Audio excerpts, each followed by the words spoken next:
It's the Fulhamish podcast, your independent voice of Fulham FC. My name's Sammy James. Welcome to the show. Today it is the Thursday Club, looking back at all the latest Fulham news, and we'll be reacting to our pre-season predictions. And I'm very glad to be joined once again by Jack Collins. Hello. Hello, Sammy. How you going? Yeah, all right, thank you, mate. Good to have you back. It was such a shame that you couldn't be here for the end of season awards. We were like ships in the night a little bit. You went to Italy and then I went to France. There was about a 3-hour window, which we had judged was probably a bit risky. So we recorded that, and obviously the This Will Catch On special, but you were very much missed. Thank you. They were very much enjoyable. I enjoyed listening to them over the course of my travels over the last couple of weeks. It's been an enjoyable experience, kind of sitting back and listening to it from everyone else's perspective, especially when the season kind of petered out in the way that it did after that obviously glorious day at the G-Tech. Sammy, before we go any further, now for those watching on YouTube, Sammy's got a black eye. What's going on here, mate? You okay? Just, met some PSG riots after the Champions League final, or what? I just met some Brentford fans, had a little scrap at the station. Just thought I'd just represent Fulham. No, I played five-a-side last Wednesday, and that's a week old. You must have had an absolute shiner. Yeah. I had to go to A&E. It was really bad. I got pushed. I went for a header at the back post, got a slight shove. I just went flying into this fence head first. So if you're watching on YouTube, you can see I've got this kind of like cut above my eyebrow, a black eye. I look like a panda. I'm really in my it looks like I had a fight phase. There was a phase like last Thursday and Friday where I genuinely, my whole face was mashed up. Now I'm just in a little bit like people, if they're looking to sit somewhere on a train, they just don't sit next to me at the moment, which is not a bad actual state to be in. I thought you were just really, really tired. No, genuinely. I'm messed up. My fingers fractured, my knees ripped up. Honestly, VAR definitely would have given the penalty. That's all I'm saying. Right. There was a definite nudge. I'm assuming you didn't play on. No. That was the end of my night. No, the only place I played onto was the Royal Surrey Hospital, where I had to go to A&E and get stitches. Oh, okay. Well, I'm glad you're on the mend, mate. Anyway, thank you. Cheers. Yeah, it's quite the look, bit of a pre-season shocker from me, and I'm definitely on the treatment table. Jack, let's get into some news in Fulham world from the past week. I think first of all we'd be remiss not to pay our respects first of all to Malcolm Elias, the club's head of academy recruitment, who really sadly passed away last week. You'll have probably seen the message from the club, but a key part of Fulham's scouting department, and I think a big character around Hotspur Park, maybe not one that all of us are hugely au fait with. I think a lot of his work was in the background, but Jack, you could clearly tell from the club's statement that this is someone that will be really missed at Hotspur. Yeah, 100%. And I think not just on the club statement, but the comments and the messages from people around the world of football spoke, absolute reams about what a man Malcolm Elias was, because there were comments from all around the world. You're seeing the first thing that comes up is a message from QPR basically like, we're wishing the club every kind of like love and with kind of respect at this time. You're kind of like, oh, okay, this is a big one, and not because it's QPR, but because that's kind of cross club boundaries. And that I think was the thing that spoke the most about it. And you're seeing these messages from the likes of Theo Walcott, the likes of Trent Alexander-Arnold, the players that have come through at Fulham, Harvey, Luke, and all of those kind of players, coming out to pay their respects. And I saw a few messages from players who are now playing in the lower leagues, right? Who are like, without Malcolm, there's absolutely no way I would have had a career. And I think those are the ones that I kind of dialed into the most, people playing now in League One and League Two who are like, there is just no future for me in the game if it hadn't been for this man. And I think that's where we're seeing this kind of fallout and this kind of love and appreciation falling out from across the game. So an incredibly sad thing, obviously a short illness, and someone that is going to be dearly, dearly missed, a crucial part of how the club's, academy strategy has come through in the last couple of years. But I think more than any of that, it seemed like a really great man. Yeah. Let's get into the big news then, really, from a Fulham perspective. And that is the fact that there isn't any news regarding our manager, Marco Silva, because not one, but potentially two tempting jobs look to have passed him by. Whether that is a blow for Marco himself personally, well, we won't know that yet. But certainly from our perspective as Fulham fans, we can breathe a sigh of relief that both Tottenham and Juventus, both of whom were linked with Marco, heavily linked with Marco for years, it feels like in the case of Spurs, look to have gone for different managers, which is a big sigh of relief because it does feel like, Jack, look, anything can happen. We know that. But they did feel like the two glaring, obvious opportunities that he might go for this summer. Obviously, there's always been Saudi links, but it seems fairly evident that Marco wasn't interested in earning a load of cash. But Champions League football was definitely something that could have swayed Marco, and both clubs had that. So I think this is one where we can really breathe a sigh of relief and maybe start to believe that Marco definitely will be the man in charge next season. Yeah, I mean, look, he said that before the end of the season, but it's one thing saying it, it's another thing, an offer from Juventus suddenly turning up on the table. But they confirmed today, Damien Comoli, who's the new kind of CEO at Juve, confirming that Igor Tudor is going to remain as the Juve coach next season, which was a big sigh of relief. Spurs was an interesting one because it was always kind of Fulham, Brentford and Palace were the three links, Glasner, Silva and Thomas Frank. And look, Palace have been very clear. They were like, we're absolutely not letting Glasner go anywhere. But with their whole issues with Europe, etc., it was going to be interesting to see how that one played out if those things come to fruition. And then it basically became down to it was going to be either Frank or Silva, right? And that were the two links that were constant throughout the last sort of 6-7 months. When Spurs are going to go looking, these are the two men they're looking at.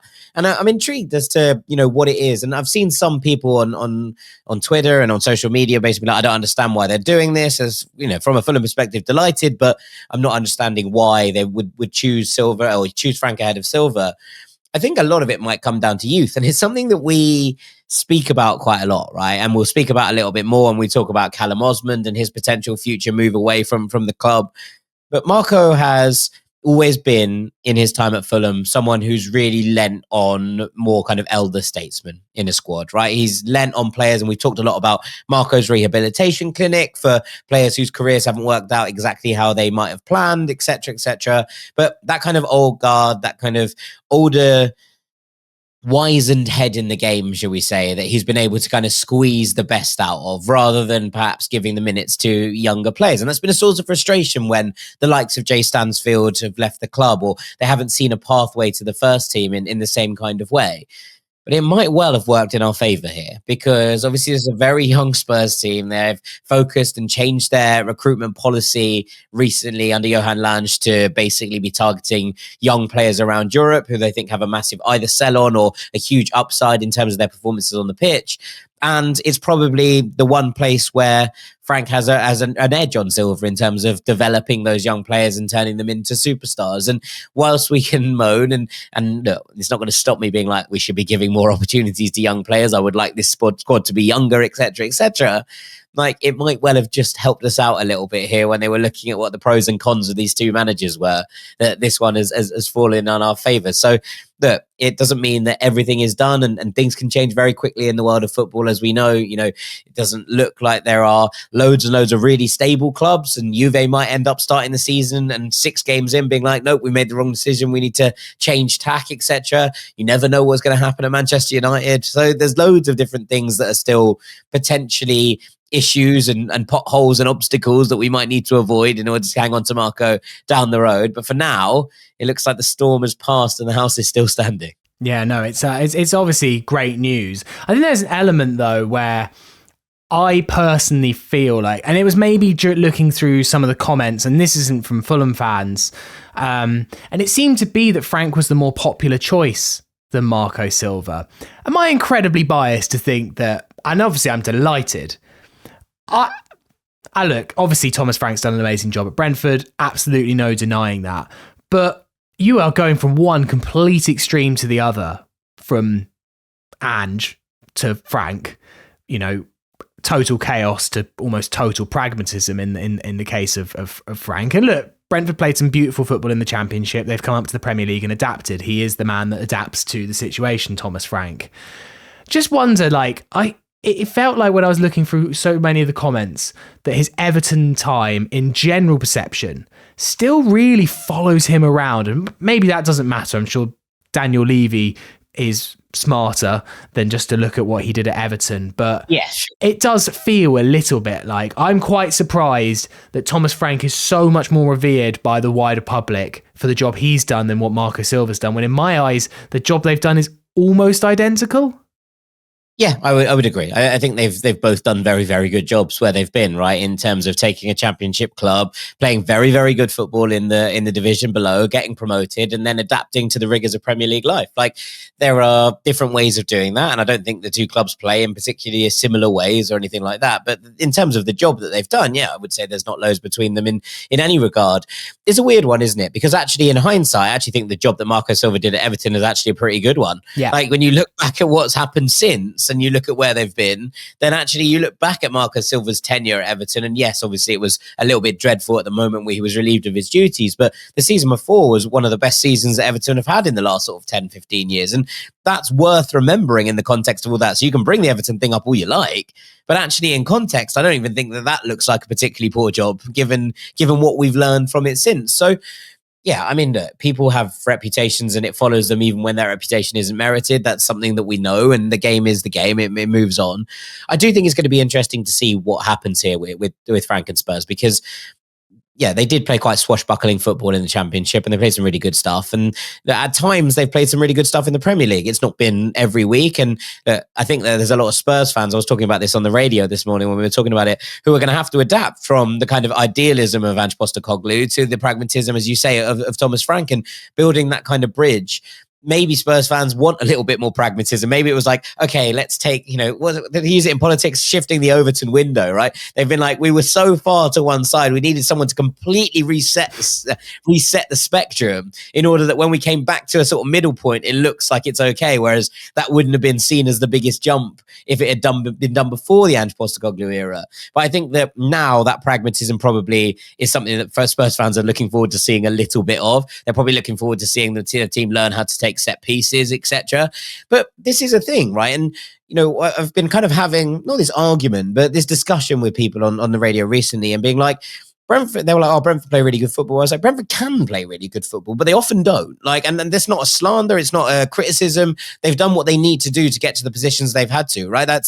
That's where they're at. They've played long ball football at times. They've played flick-ons from Ivan Toney into a striker up top. They like long throws. They're very good at set pieces. They squeeze the margins. And that's something that they've been very successful at. But it doesn't mean that it's always pretty. And I think that to kind of lump it all in as one performance and be like, oh, Brentford play really good football, is probably slightly disingenuous. And I think that that's going to be an adaptation. Equally, I did see a conversation between Thomas Frank and Fabian Hertzler, who's at Brighton. And basically Frank was like, I'd love to play football like you do, but I need another 100 million to do it. Well, he's about to get that. So we're going to find out exactly what his football looks like away from Brentford. But I also think it's a risk. And look, a risk of being on a Fulham podcast and overpraising, he's backed by an unbelievable analytics team at Brentford, an unbelievable data team, a club that's streamlined from fan chairman all the way down through a very smart organization that was based on, gambling odds and working out how to beat the bookies and find those margins. He's about to walk into a club in Spurs who are controlled mostly by one man. And yes, there have been moves to kind of dissipate that a little bit around the club. It's going to be a very, very different task. And it's going to be interesting to see what happens and how much he leans on and who he brings with him, because this is going to be a very different situation, not just in terms of kind of visibility. And he didn't win a home match, was it, for the first 3 months of the season at Brentford? They couldn't win at home. And then you're kind of looking at it. No, they couldn't win at home. They couldn't win away. And then they couldn't win at home. Yeah, I was going to say, that's all they did. If you don't win for 3 months at home, you're going to get sacked at Spurs, I'm afraid. It doesn't matter how good you're playing away. You're going to get sacked. You can't just not win at home. And so, there is a level of this of being like, you get much more rope, and rightly so, right? This isn't to say that this is weird but you get much more rope at a smaller club. It's going to be very interesting to see what that looks like when he's in the spotlight week in, week out at Spurs. So if we're being obviously worried about where Marco's going next, if we're looking over our shoulder, Spurs has been the one, it feels like, for such a long time, that has been the worry. Where's the next worry coming from in terms of Marco? Oh, I don't know. I think it probably is United if they decide they're going to sack Ruben Amorim in November. Juventus might decide that Igor Tudor isn't the guy. I said it earlier. I think that his stock is at a very, very good place within the world of football, even if, as you say, the kind of general public stock doesn't match that. I think that, speaking to coaches and chairmen, etc., around the world and talking to other journalists, Marco Silva's stock is very high at the moment. And there are lots of people who are going to be interested in securing his services should they move on from a manager. Whether that's possible mid-season, whether he'd do that mid-season is another complete question and one I don't have an answer to. But I do think that this won't be the end of the obstacles. I think there will be more obstacles in the path. But for now, I think we can breathe a sigh of relief, probably until the end of the summer, unless something drastic happens somewhere else. Yeah, a few bits of international players and players impressing on international duty. Now, this was touched in the Full America podcast, which is worth a listen. It dropped earlier this week between Ben and Charlie. But Luc de Fougerolles for Canada in their 4-2 win, I believe, over Ukraine in their little kind of mini tournament that they've been doing. And Luc played really well. I'd be lying if I said I was watching Ukraine versus Canada on the weekend, but really impressive performance by all accounts. What I almost thought was more impressive than the performance, I don't know if you've seen the post-match interview that he did. Now, this is a man that talks like he's in his late 30s. Like, I was so impressed. I was like, bloody hell, if the football doesn't work out, then there's a career in broadcasting here. He spoke so eloquently about the game. It was just really impressive to watch. But obviously, he did say in this interview that it's been a really tough 2 years for him. He acknowledged that the injuries have picked up.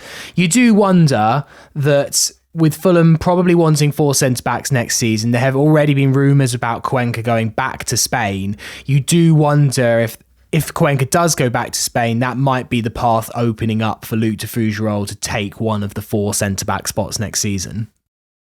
Yeah, I mean, I thought he was excellent here, like really, really good. I watched it back because I was kind of reporting on it on Sirius the day after, and seeing his composure in the middle of the park, right? This is just his 3rd cap for Canada, and look, you can count on one hand the amount of appearances he's picked up for Fulham as a senior player. So to have this kind of calmness, to have this kind of aptitude to just read the situation and position himself in front of danger, it was really, really impressive. Now, look, this isn't a vintage Ukraine team, so we're going to take everything with a pinch of salt, and Jesse Marsh's Canada are turning into a really, really good unit. So it's not just one player, right? It's very much more than the sum of its parts. But it was really, really impressive. I mean, the assist is a little bit tenuous, shall we say. He sort of headed it on and it bounced over to Tejan Buchanan, who finished it brilliantly, actually. Really, really, really impressive finish. But that was the 4th goal for Canada. And at that point, you were like, wow, he could have a clean sheet and an assist here. But I thought he was sensational. And look, the amount of messages, the amount of chat we had and talking to people around North America about this and seeing the kind of reaction to that performance, there was a lot of heads turned. And that's got to be a good thing. And he's got to be one trying to poke his head above the parapet next year. We obviously spoke about youth and that element of Marco Silva wanting players who are a little bit more experienced. But it does feel like there's a really special player in Luc de Fougerolles. Another special player who had a really special performance had a couple of special performances. Harry Wilson for Wales. If any of you didn't catch that match on Monday night, it was a 4-3 win for Belgium in the end. Belgium went 3-0 up just before half time. Wales got 1 back through a Harry Wilson penalty just before the break, so it was 3-1. Wales eventually equalised to make it 3-3. Harry Wilson picked up a beautiful assist for Sorba Thomas. It's a wonderful pass from Harry. Just you think he's going to launch a big cross and then just cuts back into his left foot and plays the smart pass straight into the path of Sorba Thomas, who kind of can't miss. Sadly for Wales, Belgium did go on to win it. A certain Kevin De Bruyne scored an absolutely majestic volley at the back post. Might not be done that Kevin De Bruyne, I've heard. Yeah, might be a little bit premature, his demise. But I think there was some impressive performances all over from Wales, but it feels like Harry Wilson really was running the show at points. And we've seen him do this a bit for Fulham, so it's not a huge surprise. He was popping up in almost like playing like a quarterback, playing almost defensive midfield and just spraying long passes. And to be doing this against a nation like Belgium with all the impressive players, yes, not the force they were 10 years ago, but still, it's Belgium. I just thought, if we keep him fit next season, and we saw glimpses of Harry last season, right? But injuries took their toll. If you could build this team around Harry Wilson, then and just get him fit for a whole campaign, I'm so excited by that prospect. Yeah, I mean, it's been an unbelievable camp for Harry Wilson. I know it's going to be a frustrating loss, obviously, because it leaves them second in that group. North Macedonia, I think, ahead of them at the moment. And obviously only 2 spots. You'd imagine Belgium are going to be favourites to qualify. But it feels like Wales are in a much better place than they were a little while ago. He scored, I think, the second in the game against Liechtenstein as well. Really good header, like a glancing into the far corner, like beautiful finish. And I think the goal against Belgium took him above John Toshak in terms of Welsh national team records. I think it's his 14th goal for Wales, which is very, very impressive. I've started to call him Samson. We need to just keep this hair long, as far as I'm concerned. I think that's fueling this fire. But he's playing really, really well. He feels like he's in this run of confidence and this run of form coming off the back of the season. And I'm really excited to say, I think you're absolutely right. If you could keep Harry Wilson fit for an entire season, I think he'd be a crucial part. And one of those players, that we've kind of spoken about before. We need players to be popping up with goals in those areas, right? We need your Iwobi's to be doing what he did this season. You need your Harry Wilsons to be popping up with goals. And I think that could be a really important part of what Fulham build around. So fingers crossed, this is the start of a really important run for Harry. Yeah, and one other player that we wanted to mention that is impressed on international break, Sander Berge. You watched for Norway. Also interesting that there's been quite a lot of talk about Sander Berge and the fact that he nearly joined United. It looks like, which is quite random that it's come up now. Apparently, I don't know if it's maybe United fans wishing that because he's done well at Fulham that he could have been a good option in centre midfield. I thought that was a bit of an odd news story. But anyway, if they'd have watched this Norway game, Jack, they definitely would have been even more disappointed that they didn't pick him up. Yeah, like this was really, really impressive. I mean, look, Italy very much not the force that they once were. And I think it's worth pointing out that, Spalletti has been sacked off the back of this international break for Italy. So it's not necessarily a vintage, but the way that he ran this midfield in this game, and it was a comprehensive and absolutely scathing victory. And I've been speaking to a lot of Italians or Italian Americans on the podcast recently. And it's one of those things where you're starting to feel it and be like, oh, they're really, really unhappy. But it was brilliant. And bear in mind, you look at the actual team that was played here, right? Like Sorloth played off the right, Haaland played through the middle, they played Antonio Nusa on the left-hand side, Ødegaard played in the 10. So it was basically Sander Berge, Morten Thorsby, up against an Italian midfield of Sandro Tonali, Nicolo Rovella, who's had a brilliant year at Lazio, and Barella. Like, with Raspadori basically playing as a 10, and he was so composed, so calm. The way that he just sort of strode around, like cutting out things, putting out fires, reminiscent of Kevin McDonald is what I would say. And that's about as high a praise I can give a player. It was so put together in terms of what he was doing. He read the game beautifully. He stopped any sort of threat before it even really emerged. I thought this was such a composed performance, and being really the only, defensive midfielder in there, that Thorsby played a little bit higher up in the pitch, and he can play a little bit deeper, but he was asked to do a little bit more further up in this one. Berge, I thought, was sensational. And this was, we talk about some really good performances, and I've just heaped praise on de Fougerolles and Wilson, but for me, this performance was the one that topped the lot. I thought he was phenomenal in this game against Italy. There's actually all of a sudden quite a lot of players, Fulham players, that have a decent chance of going to next summer's World Cup for nations that you wouldn't necessarily have expected to have a chance. Now, obviously, that's partially because of the 48 team World Cup, but all three of the players we've just mentioned now got a serious, obviously Canada will be there no matter what. But actually, you look at Wales's group, and it's basically a shootout between them and North Macedonia. Certainly, it will give them a decent shot. And then, obviously, Norway going so well. Norway haven't played for a World Cup for a long time. You'll have the usual Fulham suspects. We all knew that Anthony Robinson would be there. We all knew Timothy Castagna would be there, and probably Sasha Lukic for Serbia. But yeah, it suddenly looks like actually it could be a few more Fulham players at the World Cup. Right, we're going to take a break there. Afterwards, we're going to get into a little bit of transfer news, mostly of players departing, sadly. We've also got some emails, and we'll look back at our pre-season predictions. Part 2 of the Fulhamish podcast. It's Sammy here with Jack Collins on the Thursday Club. Thanks to everyone who has got involved with our fundraiser for the Fulham Foundation, where the first prize is that amazing signed shirt from the team. Well, we wanted to raise £1,000. And I thought it was a bit ambitious, in all honesty. I thought, God, we raised £700 last year. Are we really going to reach 1,000? That feels ambitious. Well, blow me down. We've only gone and smashed it out of the park. £1,382 at the time of recording, which honestly, we are so thrilled about. Thank you so much. Obviously, this is going to go so far to the Fulham Foundation. If you want to get involved, you can win that signed shirt. Then head to the link in either the podcast description or on the YouTube channel. And as you say, give a tenner and you get entered into the draw. We're doing the draw next week, so next Wednesday. So you've got until then to enter, and then we're going to do a random number generator. We'll do it on the pod. We'll get in contact with whoever's won. We've got a couple of second and third place prizes as well. Not as good as the shirt, but still pretty good. And then we will leave it there. I mean, you're still welcome to donate, but you won't be entered into the shirt draw. So thank you so much. Genuinely, I hadn't looked for about a week or so until just now. In the break, me and Jack just went on the Just Giving to have a look. I was like, whoa, when did we hit that much? So, yeah. Thank you so much. It's going to go an awful long way, and we're really proud to do it. And once again, thanks so much to Nina and Abdul for helping us organise the signed shirt to give away. It really, hopefully, will go a long way because Fulham Foundation do fantastic work.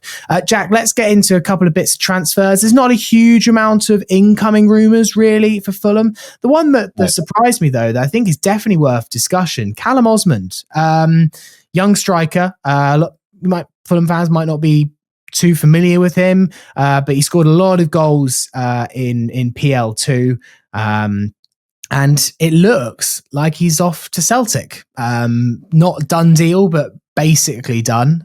Fulham are not going to get very much money for it, something in the region of about £400,000, it seems like. This feels like a real blow, Jack. Obviously, this is what happens at youth level.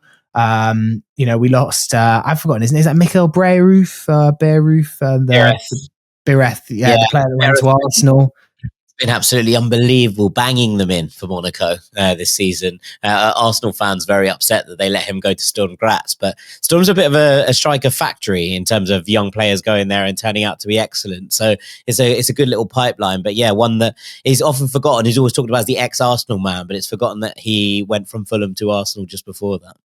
Yeah, and it looks like we're going to be experiencing the same thing with Callum Osmand. Can't just quite work out what's gone on here. Is it the fact that Celtic can pitch itself? Obviously, we've had another previous experience of this, is Moussa Dembele going to Celtic. That one was a little bit more high profile because by that point, Moussa Dembele had broken into the first team. This is Moussa Dembele the second, I should add, not the first. 2 S's. And he went to Celtic and obviously did very well from going to Celtic. It's a good club to cut your teeth at because you're playing at a very high level, but at the same time, you've got opportunities to break through, whereas it's tough in the Premier League. Are you surprised by this one? Just feels like, he was someone that was really being touted as maybe the next one that could step through, but he's obviously seen that the path's brighter elsewhere.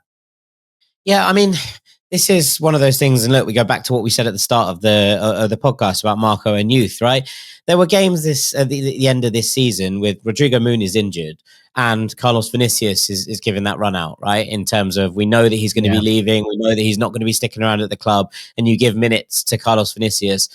What does that say to Callum Osmand, who has been absolutely prolific at youth level, who has trained with the first team, who Marco has been very, lavish praise upon in terms of what he's done and the kind of number 9 he is. He was like, he's a bit more mobile. He's not like the same profile as the rest of our players. But even that sort of 10, 15 minutes at the end of games, and I know it's the Premier League and I know it's points that matter. And if he throws him in there and people are like, why are you chucking a youngster in at that point when we're trying to save a game and save points and still in the hunt for Europe? It's a balancing act, right? But I don't know what that says to Callum Osmand in terms of if they're going to play a player who is literally leaving on a free at the end of the season instead of me at this moment. What are my chances like for getting minutes next season? And obviously Fulham have offered him a contract for next year, and he's also been offered a contract by Celtic, who are obviously going to set out a development path for him. And look, they've done this with Johnny Kenny, who they brought in from Ireland and then sent back on loan, and he's back in there now and making, getting his first starts and first goals for in a Celtic side who have gone on to win the league and go well in the Champions League this season.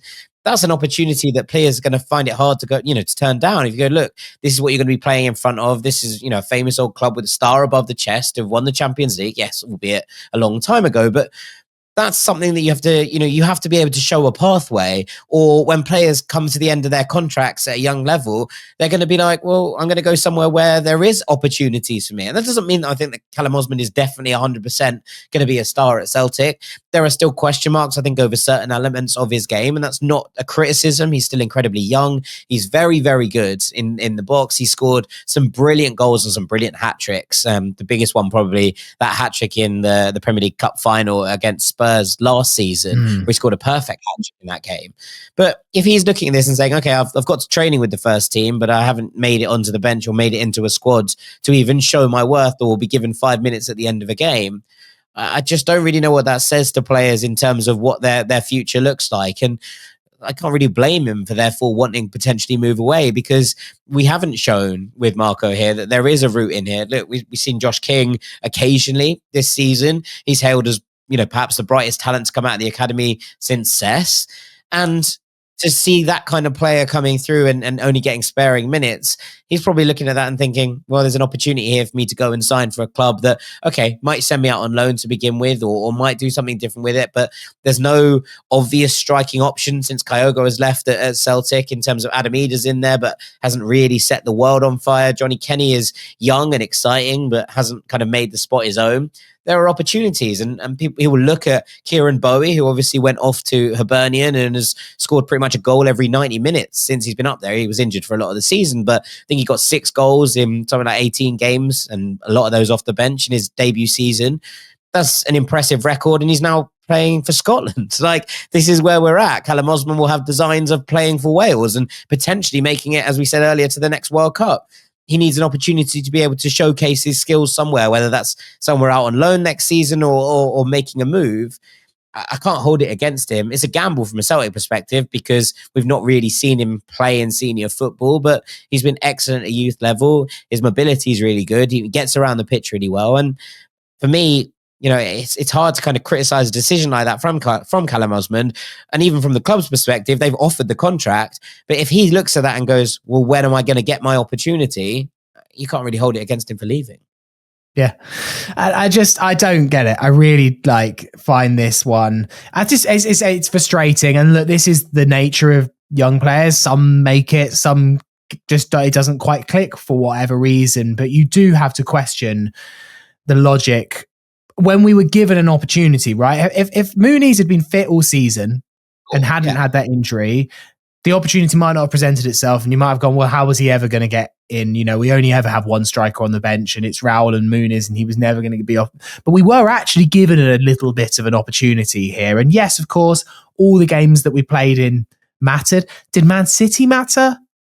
Enough to be on the bench? It might have been the small amount of at least being on the bench for Fulham might have at least been the carrot to stay. Oh, actually, there is something here. Look, does one substitute appearance, not even an appearance, just substitute outing, mean that he wouldn't have gone to Celtic? Probably not. This offer may have been attractive even if he'd have had 3 or 4. But at least I think we could have gone, well, we gave him every opportunity we could. And you do have to sit there and wonder if maybe on this occasion, it's just another opportunity where Fulham maybe just could have looked at the bigger picture rather than the desperate battle for points now. And really, was Callum Osmand on the bench going to deny us any Premier League points or gain us any Premier League points? Probably not. So it's a real sad one. In terms of incoming transfers, Jack, I mean, always there's a million rumours at this time of year about who Fulham could sign or might sign. I've not seen anything, though, personally, that's really got me thinking this might happen. Yeah, I mean, look, Fulham have moved very carefully in recent windows. It's not like we've kind of had loads of rumours. There's a few here and there, but you said it all the way back in April, right? But like, when was the last time a rumour that was kind of mooted in April ended up coming to fruition? I saw a link to Victor Shankov, which I quite like, of Girona. 22 million euros or so, which would be a smart bit of business. I think someone who's able to score goals from those wide areas, cut inside, potentially kind of fill that Willian void, which I quite like in terms of what's going on there. But I mean, it's easy to take it. It's from Sport Witness. I don't know whether that's something that I'm going to buy into. Everything I've heard from Dean has been that Fulham are just sort of biding their time at the moment and trying to work out exactly what they need at this point. So yeah, I think it is one of those things where we probably don't have loads to report yet. And when things start to move properly and when we start to hear rumours that feel like they have substance to them, we'll bring them to you as best we can. Yeah, obviously we are in currently a transfer window with this weird little first transfer window for the Club World Cup. But with a lot of the clubs that are making those moves, it's actually mostly the ones in the Club World Cup that are making the big moves. And for Fulham, obviously there isn't really that pressure. Before we do a couple of emails, Jack, I just thought that we should go back through our pre-season predictions as ever. Now, Peter was on the pre-season predictions pod, so we can read a few of his out as well. But just see how we did in the end. Look, I think there are some wins and losses for all of us in this. So we'll go through it. So first of all, we said Fulham's final position in the table. Obviously, Fulham eventually finished 11th. Jack, can you remember what you said? I think I said 14th. You did say 14th. So a little bit low there. Peter and I, though, gold star. We both said 11th. Nice. Well done. So that's very much it goes downhill from here from me. That was definitely my highlight was guessing 11th. So not that I was actually pleased in the end with finishing 11th, because obviously we could have finished much higher in the end, but at least that was one that was right. Then we said the top three scorers this season for Fulham. Now the top three scorers, Rodrigo Muniz was third with 8 goals. Alex Iwobi was second with 9 goals. This is in the Premier League. And then Raul Jimenez scores 12 goals in the Premier League. Jack, you said Emil Smith-Rowe, who actually wasn't miles off. He was the 4th top scorer this season, tied with Harry Wilson. You said Rodrigo Muniz, who came in 3rd. You did say Adama Traore, who only scored 2 and was our 7th top scorer, joint with Pereira and Kearney. So 2 out of 3 ain't bad. I also don't know why I did that in many ways. Like one of my big predictions, I had a couple of big predictions. We'll get to them later, but like one of them was about Iwobi. The idea that I've managed to not put him in there, and the idea that I've gone for Adama there doesn't really make any sense with some of the other things that I've said. So who knows? Who knows where that's come from? What did you say? I said Muniz, Raul, and Smith-Rowe. So I was basically there. I just didn't get a word. You said it was all downhill. Yeah, no, not too bad. Peter said Muniz, Smith-Rowe, and Wilson. So he backed Harry Wilson to have a good goal scoring season. And actually, Harry Wilson did get 6 Premier League goals. So he just didn't see the Raul renaissance coming. But then again, who did? Most assists and how many? You said Alex Iwobi. Peter said Emil Smith-Rowe. I said Alex Iwobi, but the answer was, of course, Anthony Robinson with 10. He got that 10th assist, I think, back in January and then never kind of built on it, really. He obviously just went through an absolute spate of almost assisting. It felt like a goal a game or 2 goals a game in some cases for Anthony. Adama Traore was 2nd with 7. I always kind of find that kind of mad. And Alex Iwobi got 6 assists. Again, Alex Iwobi with assists is one that made a very fast start, but didn't get there. Emil Smith-Rowe with 3 assists. So Peters was fairly far off with Smith-Rowe being an assist machine, a bit more of a goal scoring machine. Look, I mean, it's a testament to Anthony Robinson and his brilliant season. Yeah, 100%. I think this is it. Like, in my head, Anthony Robinson had a much better year last year or last season than he did this season, but the numbers don't quite stack up in the same way. So, yeah, I mean, incredible. What a player. He's been continuously brilliant for us and the most consistent man, I think, over the last 2 years of anyone in this Fulham squad. It's been very, very impressive. And, the thing is that it looks like, touch wood, etc. But a lot of the places that I thought he was potentially going to be moving to or would have interest in him appeared to have gone off the table. I thought that City would potentially make that move. They've moved for Ryan Aït-Nouri of Wolves. I thought that Liverpool would be interested, although I did think they would go Kirkes, which they have done. Manchester United obviously signed Patrick Dorgu in the January window, so they're kind of stuck at that left-back position. You're kind of looking elsewhere and thinking, does anyone else have the money to bring an Anthony Robinson in at the kind of fee that Fulham would want? I'm starting to think the answer might be no, and I'm starting to think we've got another year of Jedi coming.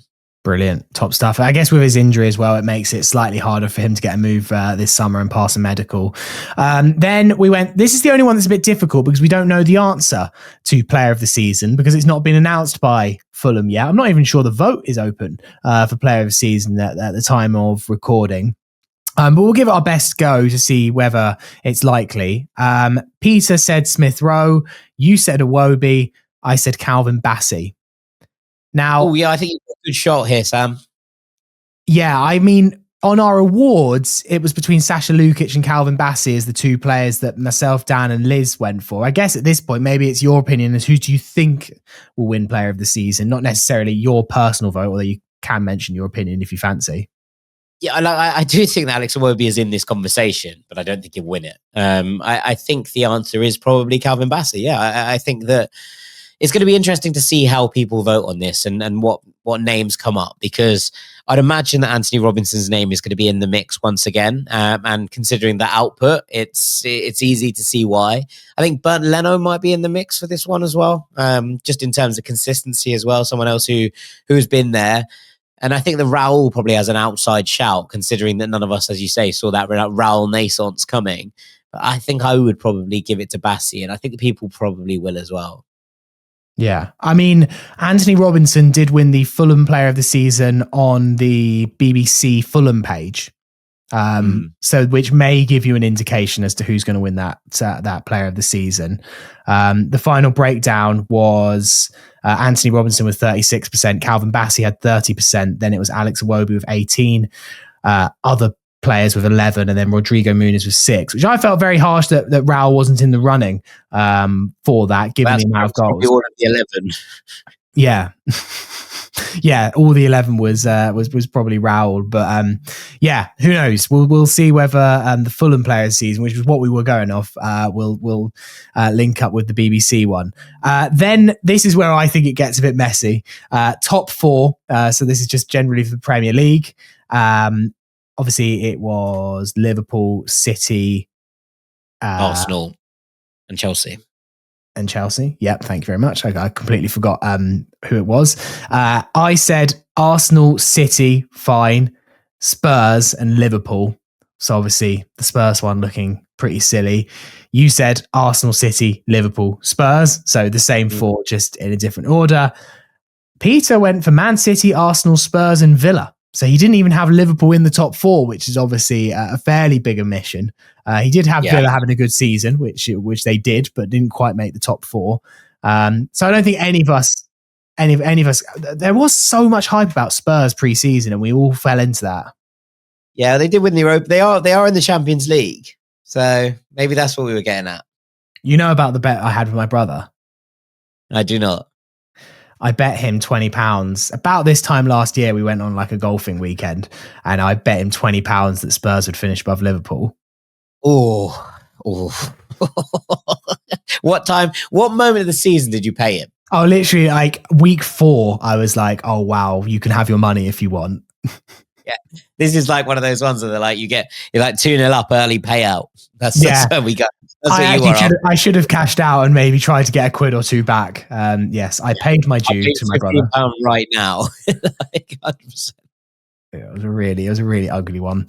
Speaking of ugly ones, relegated 3. I said Ipswich, Leicester and Brentford. I think the final one was definitely an optimistic heart overhead. You said Leicester, Southampton and Wolves. And Peter said Leicester, Southampton, Ipswich. So Peter got it spot on. Very good. Very good. I think we're all just excited about the idea of someone staying up that just come up from the Championship. But it does look like it's getting harder and harder. We'll see if anyone can break that next year. I think me not thinking that Southampton would be relegated was one that's aged particularly badly. That was quite wild. I thought that Ipswich might put up a fight, but yeah, I thought that Leicester would come bottom. To be fair, so you had company on that one, but yeah, Southampton were absolutely dreadful. Finally, we've got our Fulham hot takes. Now, I don't actually know if Peter's was right, and maybe Jack can do some digging in the meantime while we figure it out. But he said the highest number of take-ons in the Premier League. Jack said Iwobi to have 20 plus goals and assists in all competitions. Now, this is one that all season I had my eye on because it was a really good hot take. Sadly, though, he got 9 goals, 6 assists, and fell 5 short of what was an incredible hot take. And if he hadn't have slowed down, Jack, he was very much on course for the 20. So I feel like you can take that one in a win in a similar way to the fact I said Fulham would reach the Carabao Cup final. We got to the semi-final, but I still kind of took it as a win because I was definitely swimming in the right area. I feel like you can definitely take the win on this one. Like I'm pleased with it. I think it was a good prediction, and obviously frustrating that there was that slowdown. But I'm pleased with the way that one played out. My hot take has not come true at all. You guys were a bit unsure about it at the time, which made me doubt myself when I said it. I said that Fulham would be up for sale by summer 2025. We are in summer 2025 and Fulham are not up for sale. So definitely not one that lightning did not strike twice for me on the old hot take. I was feeling like as we got further through the FA Cup, I was thinking like, the prediction was there for me to predict the FA Cup, and I didn't. And I felt really stupid after the United game, feeling like, you thought about it. You thought about doing that as your hot take and you didn't do it. But obviously something in the back of my mind in August just saw that we might lose 3-0 to Palace in incredibly embarrassing fashion. So did Peter manage to get the take-ons correct? We're not completely able to find out because this doesn't appear to have take-ons as a statistic, but I have found progressive carries, which isn't quite the same, but probably gives you an indication of where we're going. Fulham were 7th behind Manchester City, Chelsea, Arsenal, Tottenham, Liverpool and Brighton in terms of progressive carries over the course of the season. So I'm going to say that he's probably wrong, although... Oh, actually, hang on. Take-ons, successful take-ons that lead to a shot attempt. Liverpool, Manchester City, Chelsea, Wolves, Brighton, Tottenham, Arsenal, Aston Villa, Ipswich, Southampton, West Ham, Bournemouth, Everton, Leicester, Brentford, Newcastle United, Fulham. 38. Whether that is leading to a shot attempt. So I think between those two stats, we can definitely suggest that Fulham were not top of the successful take-ons list for Peter. And we're not 100% sure, but I think between those two elements, I'm willing to put a lot of money that Fulham have not done that. Okay, I love that. Well, that is the pre-season predictions done. We will, of course, do another pre-season prediction pod just before the season starts, and we'll see how we get on next year. I'm already starting to work out a few of mine in the background. I feel like Harry Wilson's going to be in there as an early hot take. I feel like it's Harry Wilson season. Maybe I just got a bit excited watching the Belgian Wales game on Monday. Then, just before we finish, a couple of emails as ever. Damien says, hello Fulhamish, just one simple question for the off-season. How many of Fulham's attacking players are other clubs genuinely hoping to sign off us? Compare that to Brentford, Brighton, Palace, Wolves, West Ham, Bournemouth, basically everyone who wasn't relegated apart from Everton. It just seems like it's the one thing holding us back. We're short of genuine game-changing attacking talent. I mean, he raises a point there that it does feel like lots of other clubs in the league are in that point where they're worrying about other players leaving. Obviously, some clubs have already had players leaving by this stage, whereas everything's all quiet for Fulham, which is good, but maybe we should be taking that as a bad sign, because if everyone was great, then we'd be losing all our players. I think this this is a good point and a salient point, although it's not strictly true. And we should probably point out that Rodrigo Muniz is being linked with a move away. Newcastle potentially interested, whether they'd be able to convince him to go and be second fiddle to Isak, I don't know. Leeds potentially interested as well. Whether that would come to fruition or not, I think is a different question.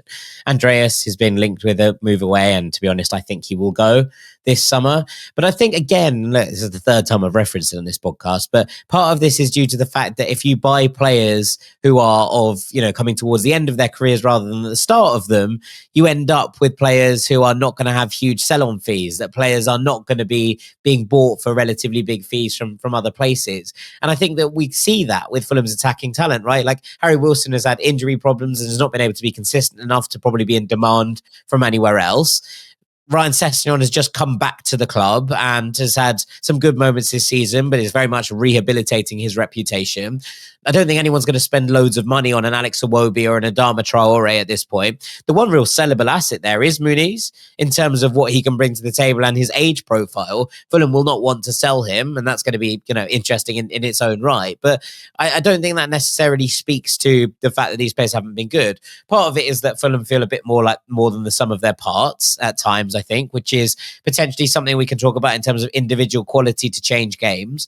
Part of it is that there hasn't been a level of consistency to basically attract players, and part of it is that the age profile and the profile of players that Fulham have brought in as kind of like rehabilitation players means that we don't have the same kind of sell-on value. So I do agree in that it is a bit weird that this squad is being left alone, and it probably does speak to a lack of real game changers in their own right. But I don't think it's necessarily all because none of these players are good enough, as is kind of hinted at, I suppose, by the question. But I did like it. I think it's a fair point. Okay, one more question before we finish. This is from Eric Hadrick. Hello, Fulhamish, long-time international listener and second-time emailer. With the European summer transfer window about to open, is this the most important window in Fulham's recent history? It feels like we are at a fork in the road, with being one way to being the next level as a football club, or the other, a slow decline, especially if Silva doesn't get the financial backing to match his ambition. Thanks for the pod. Weekly highlight for me, Eric from Brisbane. Thoughts on it being most important? Feels like a bit like recency bias to me. It feels like quite a big claim. I think it's important, don't get me wrong, but most important feels like potentially a stretch. You might disagree. Yeah. No, I think that obviously there's an important level of all of this in terms of every time you don't take a step forward, you're taking a step backward, right? Standing still, we've used this analogy before, but standing still is going backwards, right? So therefore, every time it comes around, you're like, we should improve. But I do think that there is something about this summer in terms of where Marco's at, right? And where his head's at, because I think we've got away with one a little bit in terms of no one coming in for him thus far, in terms of Juventus deciding to stick, in terms of Spurs going for Thomas Frank.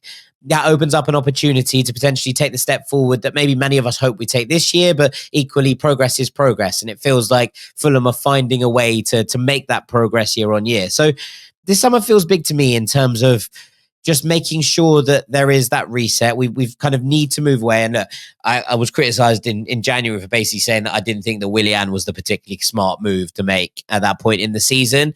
Thus, it proved, I think, in terms of what we saw from him and the limited impact he was able to have in games in this second spell at the club.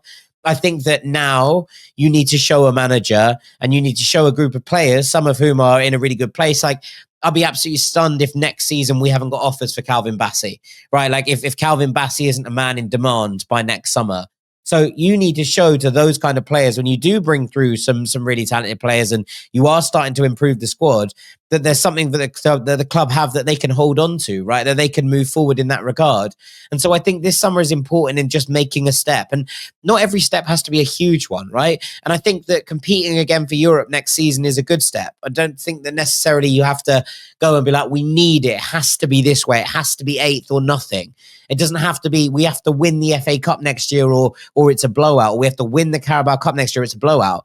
But it's about making steps forward and seeing continual progress that continues to move the club forward. It's about moving towards a slightly younger age profile, as is referenced in the question. All of this is important in showing that you can be a club that's, one, sustainable, and two, has a plan long-term to keep moving forward. And I think that's where we're at this summer in terms of what we need to achieve. Yeah. All right. We'll leave that there for the podcast. We will be back this time next week because the fixtures are out next Wednesday. So we'll be doing a Thursday club where we realise that Fulham will play 38 fixtures in various order.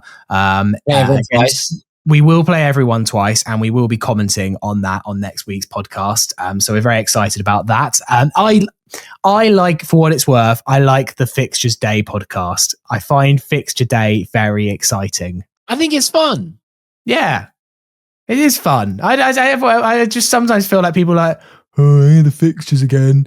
It's the fixture nerds getting excited. Oh, you get to go to Birmingham on a Tuesday night. I find that call me a nerd. It's one of my favourite days of the year. So anyway, we'll be reflecting on the fixtures and everything else that happens in Fulham world between now and then. Jack, have a wonderful weekend. Thank you, Sammy. Appreciate it. It's been a lot of fun. It's been good being back with you. Nice one. And have a great weekend, whatever you're up to. Come on, you Whites. You Whites.